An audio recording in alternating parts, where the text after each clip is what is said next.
Good evening, good evening, good evening, as Stephen Fry would say. I thought it was about time for another Plum video.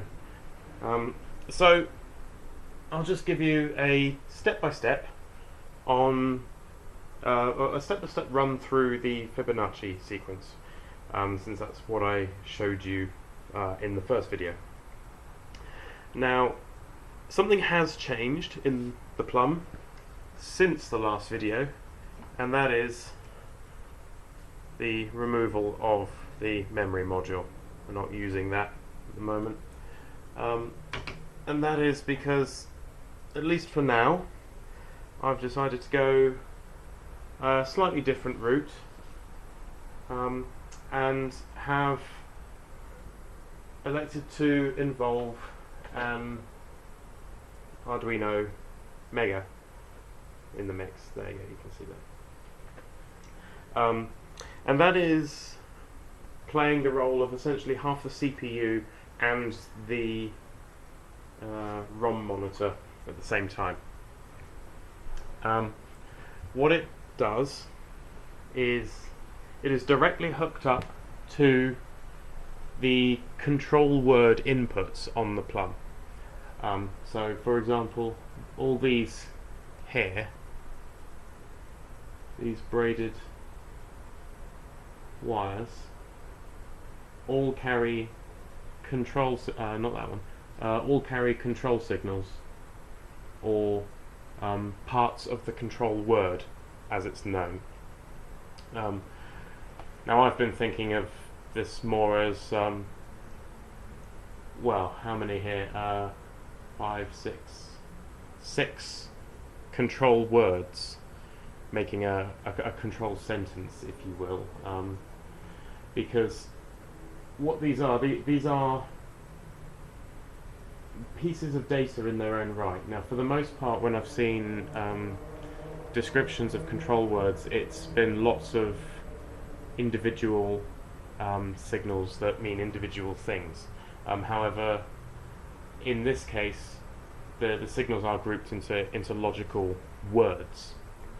So these 4 here are all 4-bit, they are 2-bit control words, and they have three wires, because every control word so far also has an enable bit, and the enable bits are all active low, simply because of the chips that they're going to, the decoders. So okay, well, maybe I should tell you what these chips actually are. These are 74HC 139 dual 2 to 4 line decoders, and this one over here is a 74HC 138 3 to 8 line decoder. And if you look at the pinouts for those chips, you'll see that the input data lines are always immediately next to an active low enable pin, which tells the decoder whether or not it's going to whether or not it should be enabling the decoding function, because obviously 0 means 0 doesn't mean off. So if you input, on your 2 bits 0 0, then that should be decoded to the 0 output. So if you wanted to ensure that there were no outputs enabled whatsoever, then you would need to disable the decoder, and that's what the active low enable signal does. So the enable signals from each of these 5 control words are all grouped together into their own control word, which I call the enable word, or for essentially. And it's an entirely active low enable word, so it does mean that I need, in the Plummon source code, I've just been sticking with 0 meaning off and 1 meaning on, because my head gets a bit turned around sometimes. So it makes the bitwise math a little bit easier. I just invert all the signals just before I write them to the Arduino pins. You'll see what I mean when I show you the source code, or take you on a tour of a few bits of it. So yeah, 5 control words and 1 enable word made up of them all, and that is what the Plummon is manipulating. So it's just outputting all these control signals and pulling the strings to make all of this work together and to achieve a function. It also has a connection to the data bus through this braided cable here. Oh, I just shorted something. What have I shorted? Oh, wait. Yep, that would be that. Okay. Oops. Let's just I'm sure it's okay, but yeah, there we go. I actually saw the spark there as well. Okay, for what it's worth, these super cheap banana plugs, they are not.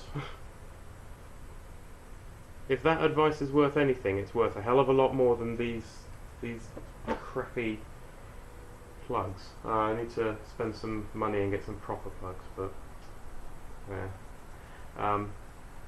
Yes, that was it. Sorry. It also has this line here. You can't see that. There you go. And this is the clock signal. So the Plummon is responsible for generating the clock signal. And we have here the reset signal, which at the moment is basically just hooked to these 4 registers, because there's nothing else to reset really in the certainly on these boards. So I can demonstrate reset, for instance. If I just cancel out of the Fibonacci program, you'll see it's frozen in the last state that it was before I hit it, which appeared to be just about to roll over, because you can see that one's there and that one's there. But what you can see is that we have values written on these control words. I should probably have rigged up some kind of display so that you could see the control words. Maybe I'll do that next time. We've still got numbers set here, so that we still have a 3 on this control word, and we've still got we've got a 0 on this one, and those control words are being interpreted. So this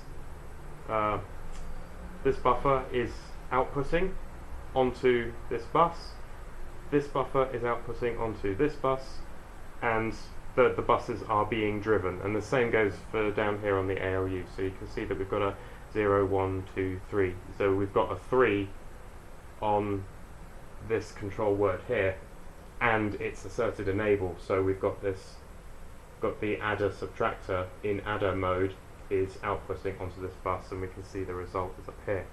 So what we can do is I can press the hash, and that just tells Plummon to release the data bus if it's asserted it, which it hadn't in this case, and to just clear the enable word. So you can see now none of these control words are being interpreted. All of these. That was my extremely nerdy text message tone. So yeah. Hello, whoever you are. I'll check your message after I'm done here. Where was I? Oh yeah, the control words aren't being interpreted. There's nothing has been enabled. So nothing is being output onto the data bus. We can see that because all of these LEDs are on, because remember these are active low signals. Nothing is being output onto the right bus, and nothing is being output onto the left bus. So everything's been released. Whatever values we had on these control words, they are still there, they're still present.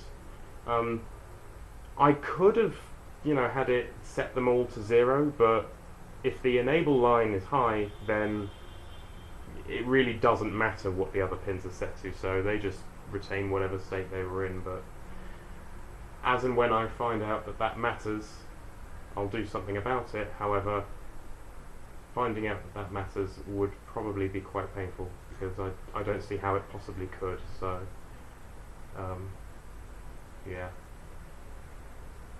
Okay, and then yes, that was it. I was going to show the asserting this reset line. So if I then get enter a tilde, which is the same key but I have to hold shift, you can see that all of these registers have reset and they've all cleared to 0 all simultaneously, and that's not something that you would be able to do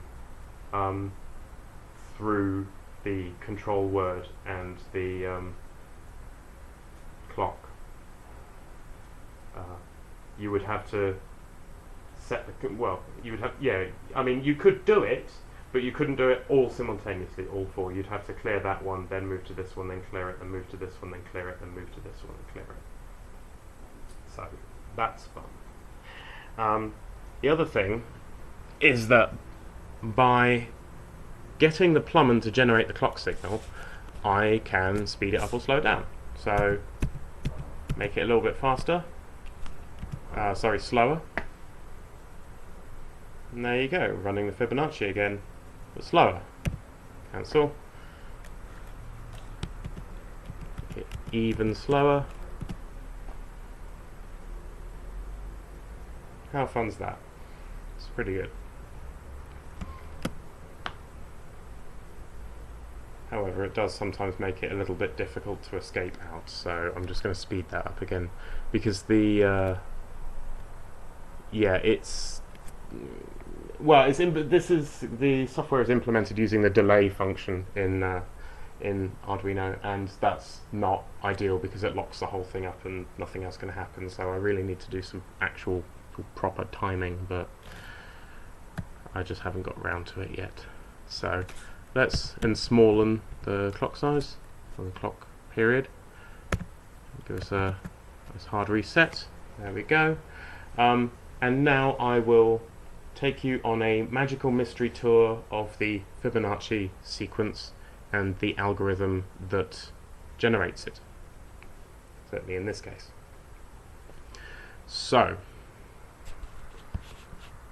the Fibonacci sequence, in theory, the theory of it is that you start with 0 and 1, and then the next number is the previous two numbers added together. So, actually, you're just staring at that, and that's got to be dull. So there you go. Look at some flashing lights. Yeah, the next number is always the previous two numbers added together. So you start off with 0 and 1. So the next number is 1 because 0 plus 1 is 1. Then you have 1 and 1, which is 2. Then you have 1 and 2, which is 3.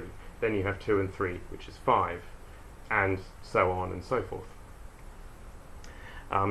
So that is the Fibonacci sequence, and I will now show you the code that the Plummon is running that is making all that happen.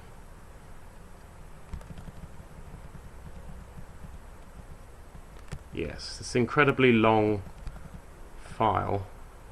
Yeah, it's up to 600 lines of Arduino C. Can you guess why I don't particularly want to release it just yet? There we go. Though, to be fair, having everything in one file is quite convenient because I can find everything quite quickly. Cool.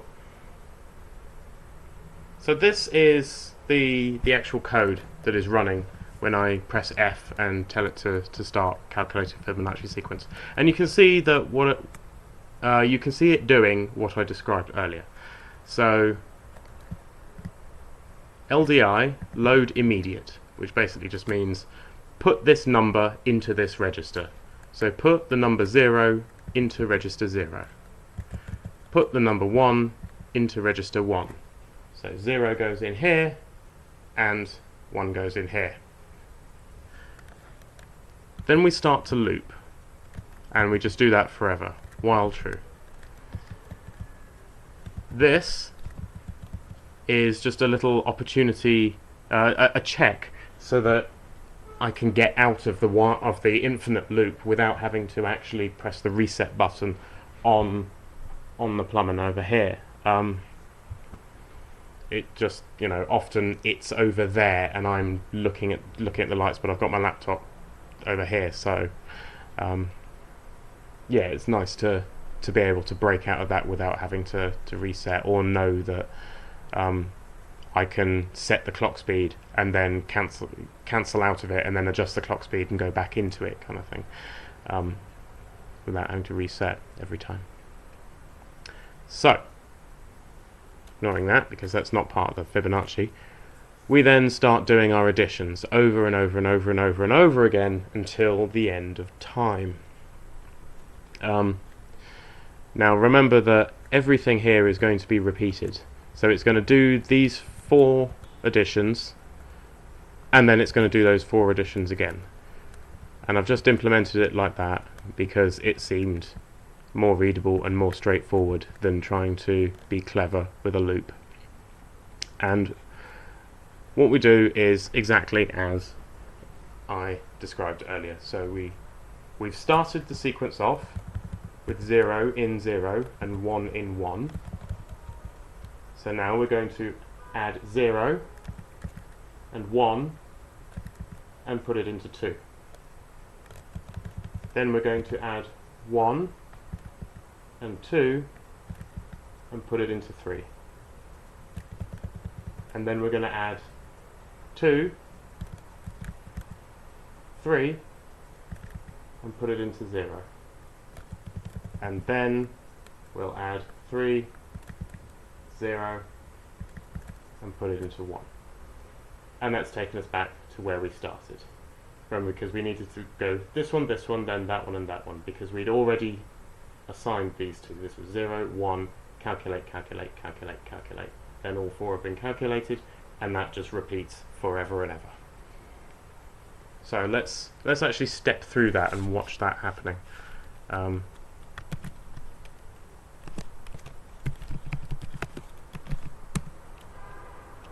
So cancel that.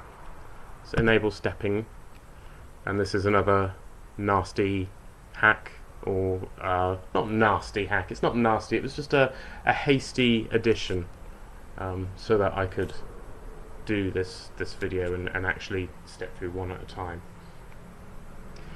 So again, let's clear everything, reset, and enter into the Fibonacci program. Now we don't see anything happening and we don't see any additional output on the screen, but that's because it's waiting for us to do the clock cycle. So what were we doing? We were putting 0 into 0. So we expect this light to flash and nothing to change here. We can see the 0 that we're going to put into 0 because there's 0 here. See, lots and lots of 0. 8, 0, in fact. 8, 0 is 8 times better than 0, 0. Or is it? Ah, off by 1s. There's only 3... Oh, what? There's only 2 hard things in programming, in computer science. Naming things, cache invalidation, and off by 1 errors. Right, that's... Oh, God. Okay, alright. 0's here. And we're going to put this 0 into here. But we already have 0, so we're not going to see anything change. So we're just going to expect that light to flash. Let's hit the clock. There! Now the next step was to put 1 into 1. And we can see we've got 1 here. So let's watch that flash and watch that go to 1. Yay! Now we start doing addition. And you'll notice that these 2 lights went out.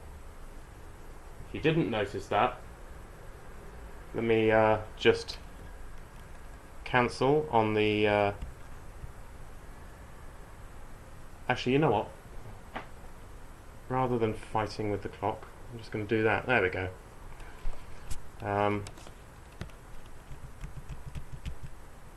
Let's slow the clock down. No, I forgot to enable stepping mode.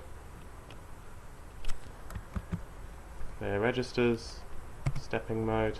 See, that's why I prefer not to have to hit the reset button on there, because there's just, as I say, Plummon is getting quite well, it's quite involved. There's a lot going on now. So yeah, okay. Anyway, stepping's enabled. Start Fibonacci. Now you see none of these are enabled, which means we're not expecting to do any kind of logic or arithmetic operations. We're not going to calculate anything. We're not actually going to process any data. And you can tell because these are both on, these are both on, these are both on, and these are both on. Nothing is driving either of these buses. So let's hit a few clocks. Clock there, and clock there. Now we have a 1 there. And did you see that? Hope you did. Yeah, no, I'm not going to show you again. No. If you missed it again, you can rewind. I've just suddenly remembered this isn't live. You can rewind. Cool. Now let's do some addition. So we're going to add 0 and 1, and we're going to put it into register 2. So what's that going to be? It's going to be 1. Yes. Don't hit the space bar. You're using the internal microphone, and it's really loud. Stop it, Dan. Okay. Now we're going to output 1 on right, 2 on left. So we're going to add 1 and 1, and we're going to put it into 3, which is 2. And now you see that these two off lights, these diagonal of off lights, have advanced 1 step. So you see they started here, and then they went there, and then they went there, and then they'll loop round. So let's hit another clock. So, well, what are we doing? We're adding 1 and 2. So we expect that to be 3, and we're going to put it in the next register. So, ta-da, 3. And you see we've advanced, and this is starting to wrap round. So now we're going to add 2 and 3. See? Register 3, register 0, 2, 2, 3. And we're going to write into here. So we expect a 5. There we go. And then we can just continue going round and round and round, merely satisfying my need for flashy lights as opposed to anything else. Stepping disabled. Clock speed down. There we go. No, I want to actually clear the registers and run again. And then we can end the video on some more flashing lights. So, yeah, I hope that was in some way informative and or interesting and or entertaining. You know, let me know what you get out of it, if you get anything out of it. As always, if you have any questions, please ask them in the comments. If you want to tell me how pretty the bent wires are, then I'm sure my ego would love that. Tell me how clever I am. I'm so clever. Yeah, please ask your questions. I do not believe there's such a thing as a stupid question. So go ahead, ask anything. I'll do my best to answer. If there's anything in particular you would like to see, if there's some kind of algorithm that you think I can do on here, which is just with addition and subtraction, you also have XOR, OR, and AND available. Let me know. I was never really much of an algorithms person, so Fibonacci is about it for me. But yeah, let's get some flashing lights up in here. As always, like, share, subscribe, all that kind of stuff. and yeah, I guess I will see you, as it were, in the next video.